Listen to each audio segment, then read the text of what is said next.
So for environments, when you think about the lighting of an environment, you always choose a time of day and a direction of the light source, so the direction of the sun in that time of day. And that will help you make a decision on cast shadows. Cast shadows in the environment, in the external, like natural environments, are really important because we have a lot of large subjects in external environments. We have trees, mountains, we have valleys, hills, all that stuff. So cast shadows play the biggest role, one of the biggest accessory roles, like roles as an accessory as well as a main unit in an environment. The cast shadow cast by these large objects is so big, we have to treat it as an additional shape. It's not just something that we factor in later. Like when you're taking a photograph of an environment, you choose a time of day, a specific time of day where the cast shadows are playing a good role in the composition. So the cast shadows in this case can help your painting a great deal. And they can come in later and we can decide on how intense they are and choose a light source that looks good enough. But what we're looking at is a really dim time of day. It's not bright enough at the moment to be able to allow like a lot to have like a lot of reflection in the water. There may be some, but the general valley itself is going to be pretty dark with only the water reflecting the light environment around, which would be the light, the color of the sky. So that's, and not even that reflective. So that alone has helped the painting a great deal if we were going to stay with this light environment. Meaning if it was this kind of color. There's also no depth that you're using. So you're using barely any depth. So we're going to choose this background value to throw off some of those things in the distance. Then there's the fact that anywhere where we have water, it's not so much as a fog, it's just as we grow higher, we kind of have less of a contrast, kind of like humidity levels are higher towards the bottom, closer to the water. And then there's other units of depth that you're not really using. So the shape of this mountain looks kind of funny to me. I'm going to try to give it a bit more impact.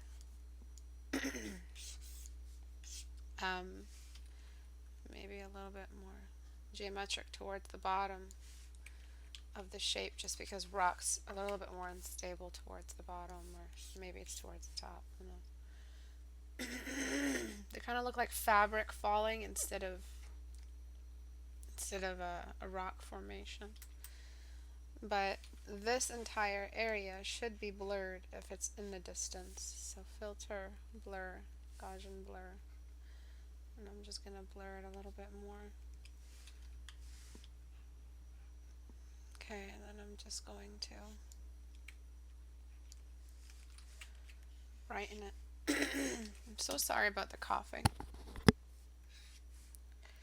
Okay, so we created a really, really nice distinction between some of these rocks depth-wise. We still need something to mark the foreground. I have no idea what this is. I'm not sure what you're thinking when you're doing these, these pieces. When it comes to rock shapes, it's a very obvious pattern that the rock follows. It's not really a guessing game, choosing a good shape for the rock. Bloody hell, I don't think I've ever taken so many notes within 3 minutes. We only just started. And then we have stuff in the foreground is darker, sharper, closer to the camera, overlapping the camera. So that's why I chose this shape here, because it will be dark and in the foreground. Okay. So we have this feeling like the field in the distance is actually distant, and that's because of the rules of depth that we used. So what are the rules of depth? We have a restriction on detail, on all the three ways to detail. So there's a lot of ways to detail. There's four main ways. I think it's the only ways, at least from my scholarly kind of research. We have objects in the foreground are sharper, meaning the edges are more clear. There's a sharper distinction between edges. They don't blend. We have a sharper lasso cut in between one shade and another. Detail, we can see small brushwork. Contrast, we have more black and white. Or if it's close to the camera, we have a silhouetting happening in front of the camera as well as a blur, but that's different. That's with a camera effect. And then we've got saturation. Saturation is higher increase when we're talking about points of interest on a shape. So you don't know all the rules of depth, and you're not very good with your form studies because none of these shapes are representing anything that respects a light source nearby. You've just blended brushstrokes together and created overlapping with slight impressions of depth. So I don't see any kind of cast shadow. I don't see anything like that. So let's say the sky is brighter. So this was all just situational. I entertained the students' time of day and I worked with it, and here we are. Maybe the water could be a little bit brighter. Alright, sometimes the water can be bright if it is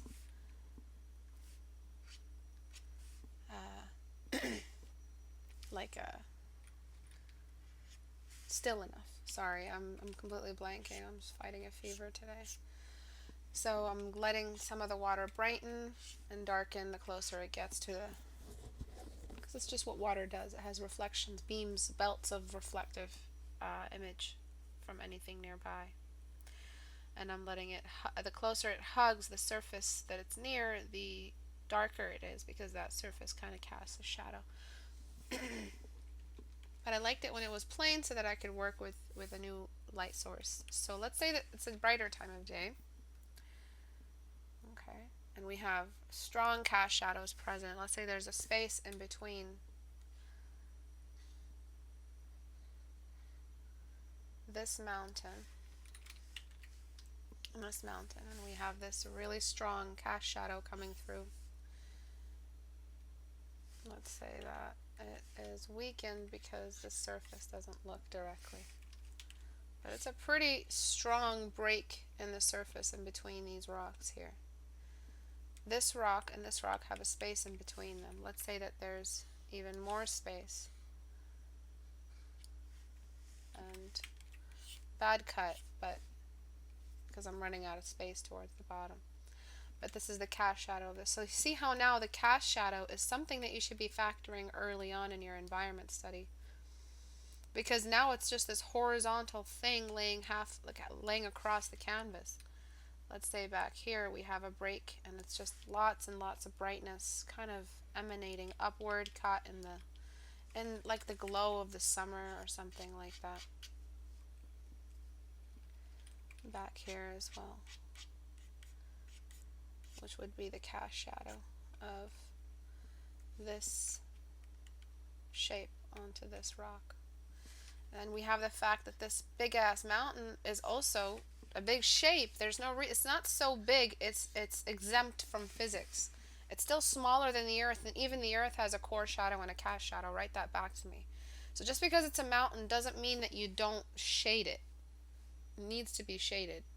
We're just in the valley side of things. So what's left at this point is just making better plans, having a better idea of how you're going to execute all the cast shadows, all the shapes, keeping those shapes three-dimensional, and making sure you follow the rules of depth. And outside of that, there's really nothing else that makes environments difficult. And that's why I always say form studies will help you. Form studies will help you. They'll change your art, because it's not just going to help you when it comes to portraits. It's going to help you with all this weird environment stuff that is so new to a lot of us. Environment isn't something that drew us to art. Not all of us know. Environment is something that happened later that we kind of were intrigued with. I know I was. I just didn't like the fact that I could only draw a face, but I couldn't draw a tree to save my life. No, I always knew how to draw trees because I love sketching them, but I couldn't draw an environment. So I made it my absolute duty to just start learning how to draw a mountainside. And I'm not the best at it. I still have a lot left to do. Like for instance, I'm just struggling with this stupid ass thing. But it's definitely something that every artist should dabble in. Some of that light, because it pulls in from that far side, will kind of just come in like that with a soft brush, kind of just catching the air and the humidity, and yet another chance to create a distinction of depth between the midground and early background. Okay. Now, make sure you give your soft brush enough space to perform. Okay. And the same thing here, we have that light that comes in.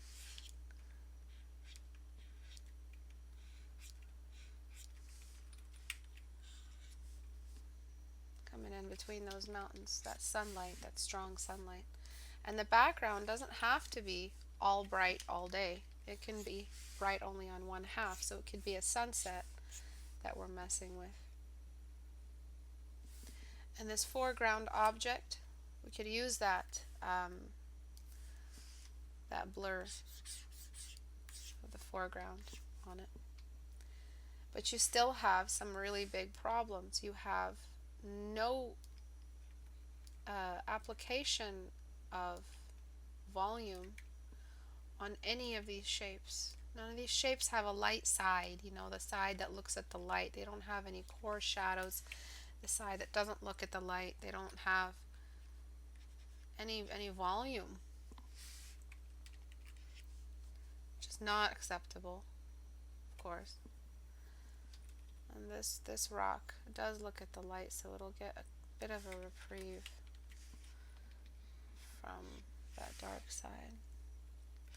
Cast shadows need to be blurred the further they get from the object casting them. So these cast shadows have traveled a good way.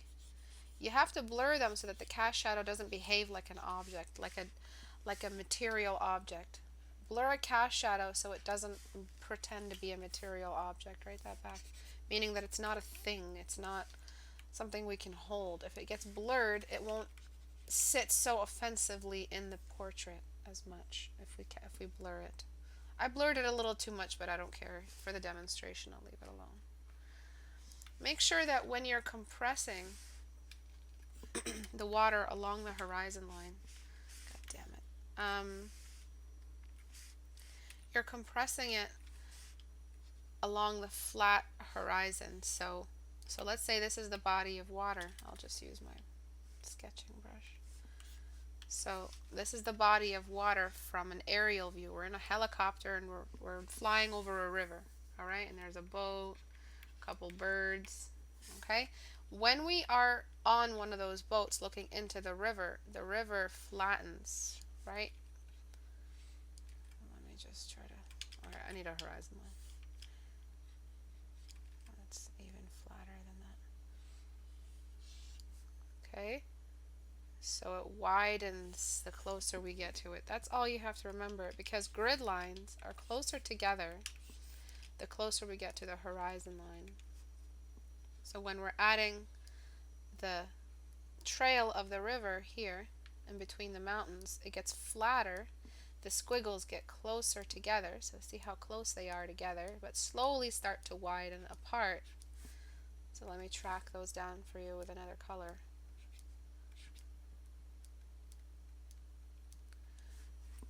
See how they're just compressing? And the same thing here. They're getting wider. We don't see all of it because of... Alright? So, do you guys have any questions about environments? Let's just cover as many as we can today. And it's a really basic thumbnail. It's not, you know, it's the best tutorial on environments. The foreground can be a bit too dark. I wouldn't, you know, work so hard on making such a... See, if it's darker, it's going to be a little bit more dramatic. because we have that overcast feel. We don't really get overcast until we show the clouds in there. So we can keep where you were and still have cast shadows just because it's like a sunset. But we're showing how the clouds cover up most of these mountains from the top. These mountains are high. And we can still introduce that contrast that we want just on one extreme side where that sunset happens. Absolutely always try not to put the sun in your environment. Write that back to me. And the reason why we don't want to do that is because it's so invasive. But I am increasing the contrast here and here on purpose, just because that is the focal point of the environment. So how do you decide on a focal point? You know, and it's just about where you want the eyes to look. It's not always tricky because it's not.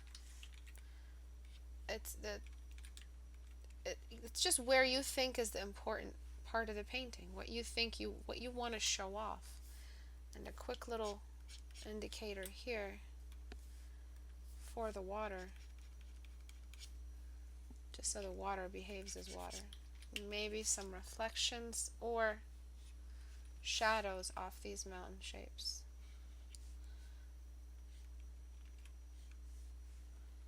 Just to help that water feel like water.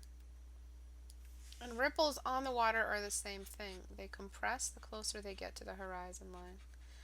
But as with every single thing you'll ever paint, look up a reference. Look at references before you try to quantify a no reference environment.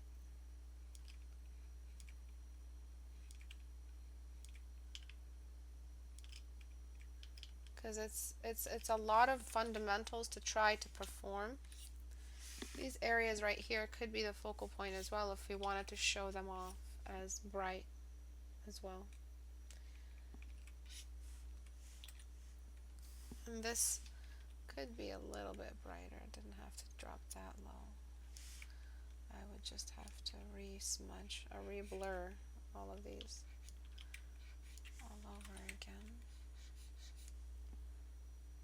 So it's just the cast shadow traveling over. And I'm re-blurring. So let me look at the questions and answer some. Istebrak, I struggle with keeping the value as shadow, but also fading it to the distance. Which shadow? So if there's a cast shadow moving away from us towards the horizon, it's a situational thing. There's really no ratio I can or formula I can give you. You just kind of feel your way through it. It's not something I can help you figure out without seeing your piece. As things go into the distance, they get lighter, right? I always wondered, why does it work if it's, how does it work if it's a night scene? So Becky, a night scene is a night scene. It's dark. So the only way to paint a night scene is to pretend it's a daytime scene. There's this famous artist who paints a lot of his stuff at night. You're literally only just, I forget what his name is, but you're just using daytime values. Right? These are daytime values, but you're creating this really strong halo of shadow on the edges of the canvas. But you stand outside at night with a full moon, you're not going to see all this. It's going to be really, really dim. But the artist has to fake it. Well, we're trying to paint something, aren't we? So the actual values of a nighttime scene, even with a full moon, is this. Alright, this is how dark it is at night. Saturation is a little bit lower. Maybe levels are higher just because it's a focal point. I mean, just because it's a light source. This is what we see at night. But look at what the artist has to do in order to pull it off. The one defining factor, and you see there's still a fade in the distance for that distant mountain, and it worked just fine, and nobody cared, and nobody asked why. Even though that distant mountain should look like Barely visible. It should barely be visible. And the moon is not going to illuminate. This is wrong as well. The moon is not going to illuminate all the way down. It's just going to do that.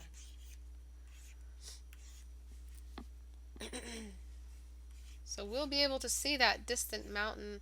There'll be some stars. There may be some rim light on a nearby surface. And that would be that. There's possible wiggle room depending on when the full moon rose. I'm not really remember astronomy class very well, but I think the full moon doesn't rise till no, right? It's different times of day. Moon can happen later in the evening. It's in the summer. Well, it's still bright out, so it could be something like that. It could be a summer night with an early full moon, where it's still not technically pitch black yet. It's recent. The sunset was recent, but it is dark outside, so you can have that kind of daytime where you still have grays. Is what I'm trying to say. Excuse me. So nighttime scenes are not uh, real when you paint with them. They're not real. They're faked. I struggle with flat landscapes. What can I do? What are you struggling with exactly with a flat landscape? So what do you mean flat landscape? Like dunes? So something I want to do is, now that I moved away from the canvas and stepped back, great little trick to help you find your problems. I just want to brighten the background just a little bit more. And smudge the top of that again for those clouds.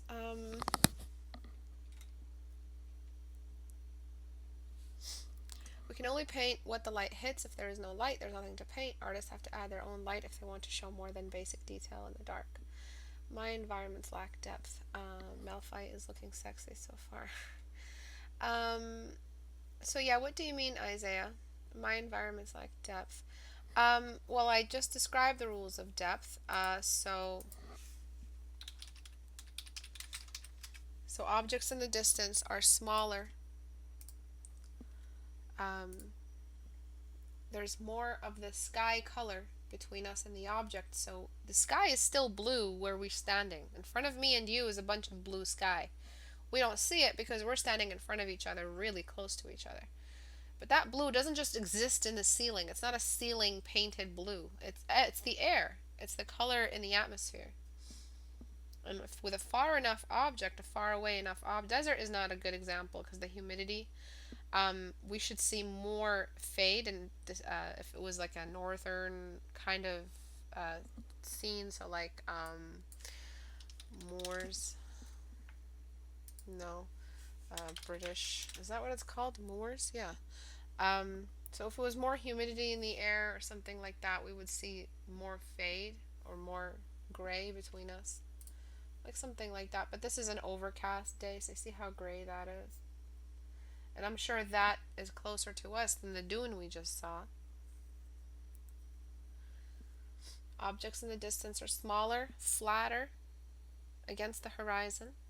They stack. They're behind objects in the foreground. Objects in the foreground have more contrast.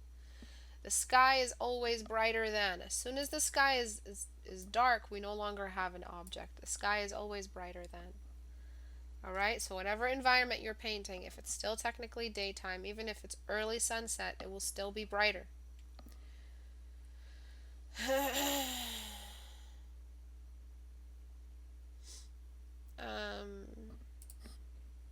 I struggle with applying and understanding perspective in environments. After drawing based on references and imagination, it's difficult to switch to measurements and lines. I struggle with applying and understanding perspective. So it depends on what you mean by perspective. Natural environments don't really have a lot of opportunity for perspective. The only perspective you're trying to show off is the perspective, like one object in front of the other, darker, so one object in front of the other stacking, and then just flattening the shape's base. So I think it may be what you're talking about. when you guys don't flatten the base of any of these shapes, they won't look like a three-dimensional object. So a lot of you paint mountains and just have them look like a pile of poop. Oops. You guys don't flatten the base of that poop so that it looks like it's actually being cut off at the base while it sits on an environment line on a horizon.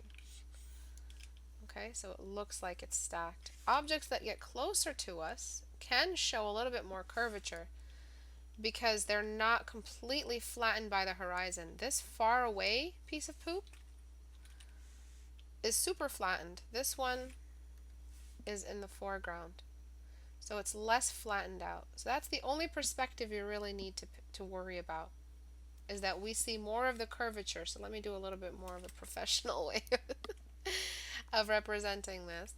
So let me open up Portrait Studio because I will not be able to do a better job than an actual modeling program or referencing. So admin, yes.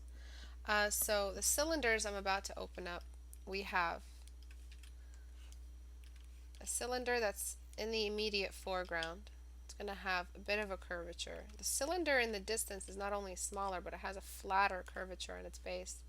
The cylinder in the foreground, if a lot of depth was applied to the painting or applied to the drawing, that object we would need to see the top of it. So, and we would have this kind of foreshortened thing. So if you're drawing like a fence on a hill, we would see the top of each fence post. And eventually we don't see the curvature, obviously, because it's far away, and we don't see the top of each piece. But in the foreground we see the top, this curve, and this curve. And it's like a somewhere in the middle between the far one and this one. So let's set that up. Yes, yes. Models. Secondary, add model, basic. We got shape number 1, shape number 2, all the way back there. You see how it flattens out? This one has a stronger curve. And then shape number 3 over here. Okay, so that's as much perspective as you really need. And if we flatten the scene and sit on the ground and really push this one kind of in between the two and try to create those fence posts, you can see how we have less of the surface, less of the, it seems like almost a straight line, right? So you guys forget that about your mountains. You guys forget that a mountain in the distance isn't going to show that curvature. All right?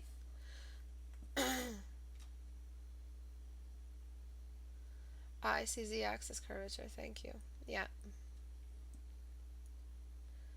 Now I understand why I need to be able to draw different views of them. Exactly.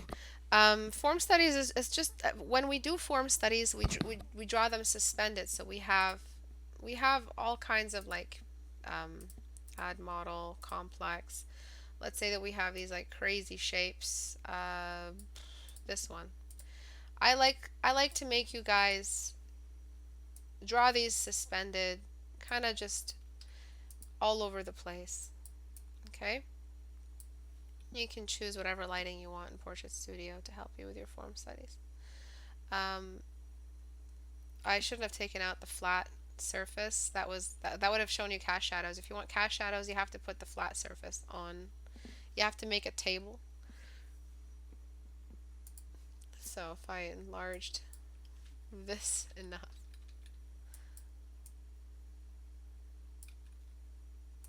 and lowered it, we were start getting cast shadows, as you can see.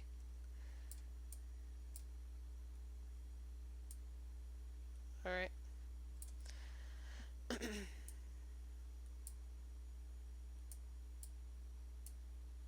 Alright, so there's our cast shadows.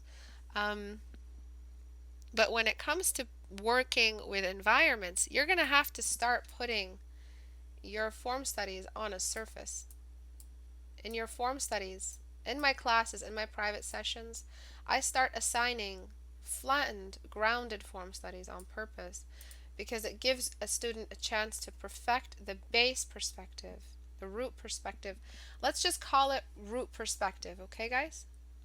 So that's what you're going to write in your notes. For anyone submitting notes, by the way, good note takers get free brushes. Really good note takers get all the brushes, all my brush sets. If you guys post them up on Reddit. If you don't know where to post them, go to istebrak.com and go to the Reddit icon and post them there. Okay, so istebrak.com, this Reddit icon, and that's where you can post your notes. So in your notes, it's the best way to perfect your environment perspective is to flatten root perspective of a shape. So the root curvature, that perspective applied to the root of the object, the root meaning like where it touches. I shouldn't call it the root, it's really the base, but let's just call it the roots of the object along the horizon line. So that should answer your question. Any other questions? Thank you, Scott.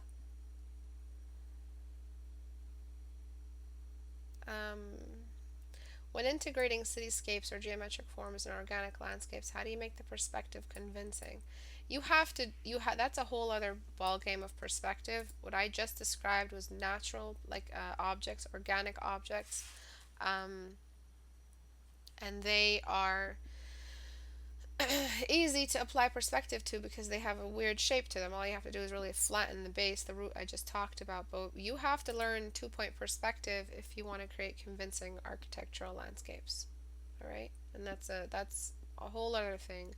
You need vanishing points. The further the vanishing points are from the canvas, the better. The more realistic it'll look. The less like intense depth of field or field of view. Which makes it look a little bit more artificial, like a warped camera lens. Okay. Any other wrong moves? Any other questions?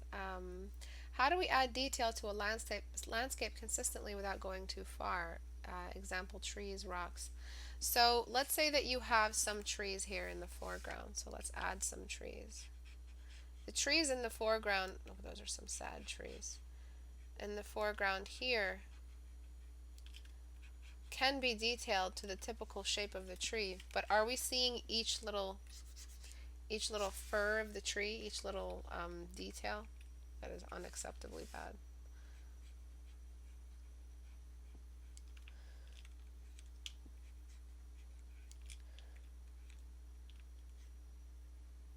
I should just do the actual shape and then apply the detail.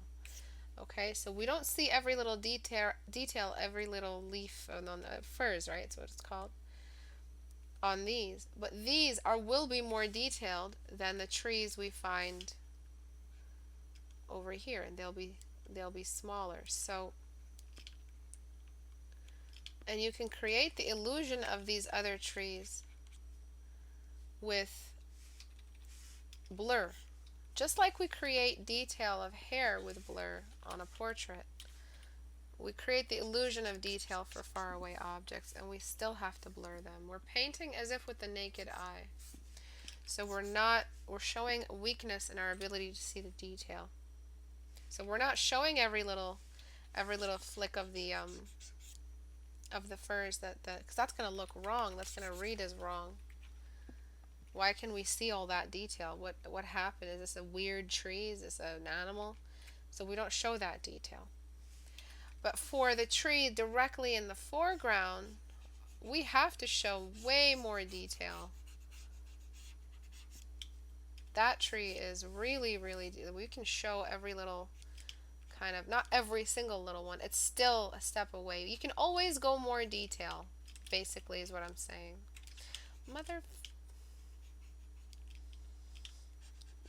But we're always one step removed from ultimate detail. Okay? So if this tree's in the foreground now, I have a new blackest black, which means it's not this anymore. It's not a good placement for a tree, but it's just for the example. All right. Any other questions?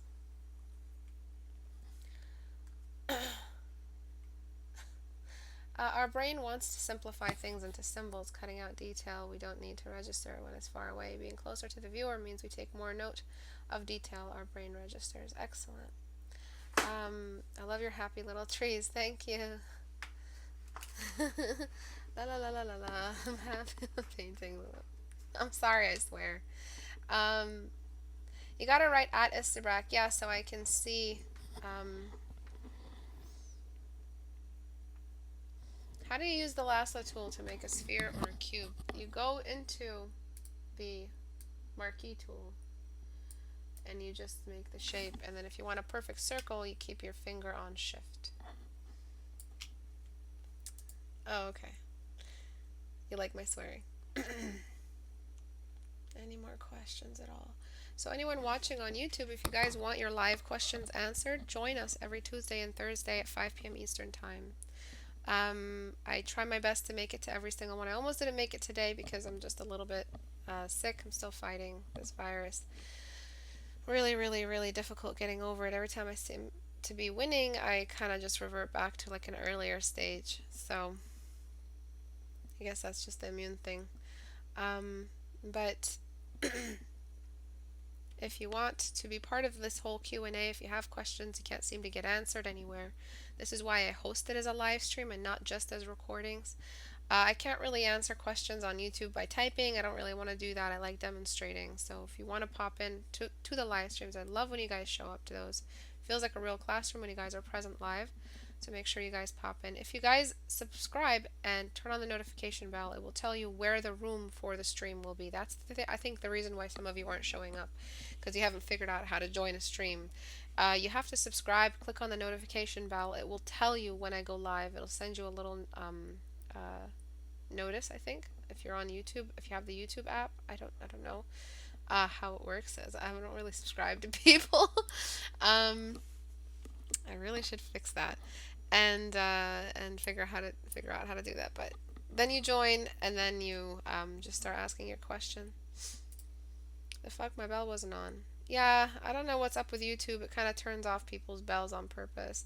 Is redrawing drawings from good artists a good way to learn? Yeah, it's called a master study, and you can do that. Just make sure that you're not accidentally learning their bad habits if it's not like a very good artist. If you're doing a master study of Sargent, it's not a waste of time. If you want to add details in the foreground with more light and dark, how do you prevent not getting too light as to ruin your background values? If your object in your foreground is bright, then it's bright. You're not going to ruin your values. Remember, you're allowed to have pure white and pure black on your foreground if it's required. If these trees have light on them,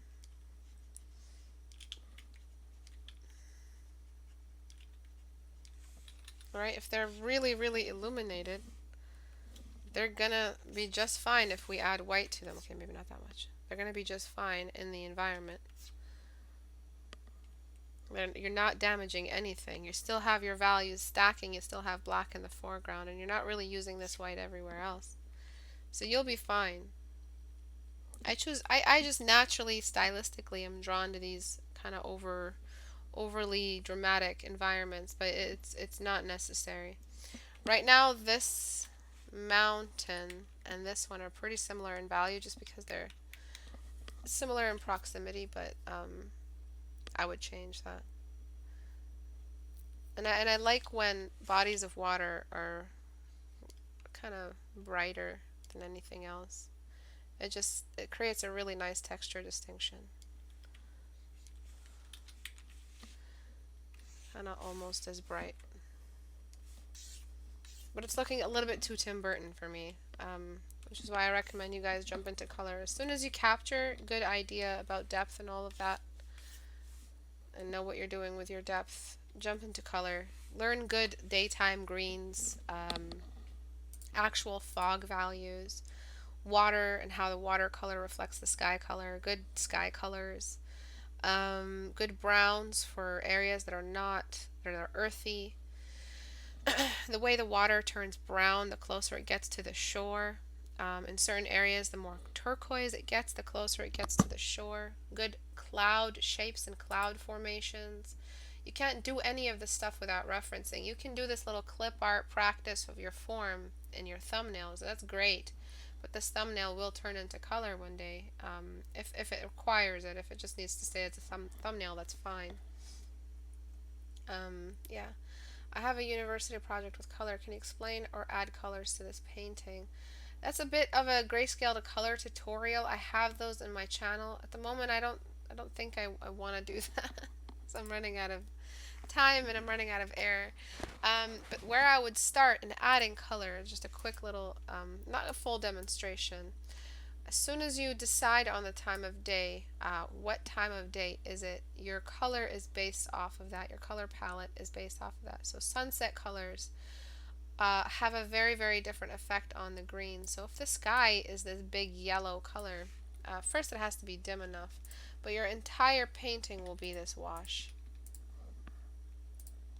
And that's not going to work because for some reason my color mode is not working and I don't know why. I would not make it that value. It's horrible. Overlay seems to be working okay. But if it is a sunset scene, I would start with a wash. One color that is called a wash for a reason. We throw it on top of every value.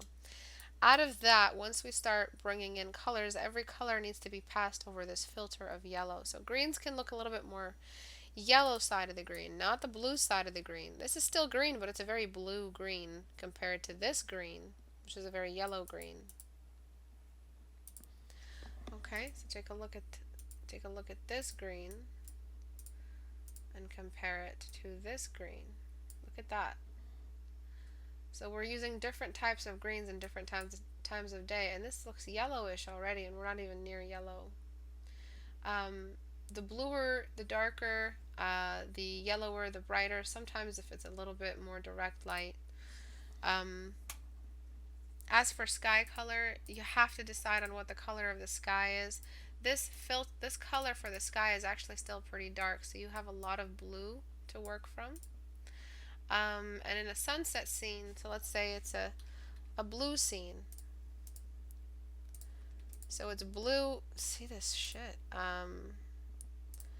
It's a blue scene, but the sunset, the sky color is this really, really orangey, strong sunset color. Right, so we do the big overlay. That's really important. I don't know why my brush is not increasing in size. This Photoshop is retarded. Okay. Really, bitch? Really? So we're gonna start painting in color. We're not doing any more overlays or anything like that. We're gonna choose our sunset color and just toss that in there. Right, in the side that is getting all of this oranginess. But the sky value that I chose, the value itself is not dark enough for a sunset. So it needs to be pretty dark because things get darker on the dark half of the sky during a sunset. You see what I'm saying? So we have to darken enough for it to read as a sunset. And we use oranges, we can use purples. I don't know why I'm using my mouse. I just like to torture myself, I guess. And obviously the value of every single, this whole painting needs to be shifted down to darker values. Select inverse, because it is a sunset scene. And then anywhere where we have light coming in, right, we have to take care of that. And then we have just that pure color of the light. So let's flatten the whole thing. Oh, no. Flatten image. Okay.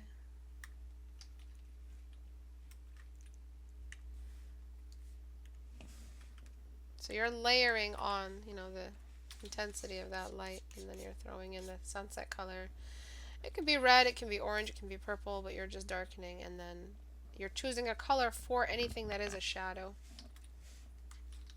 Entire interior of the valley gets darker, and then we have this repeated yellow everywhere in the same. Wherever we have that light color come in. So this is like a really quick, shitty mock-up of what I'm trying to explain. And I would just desaturate.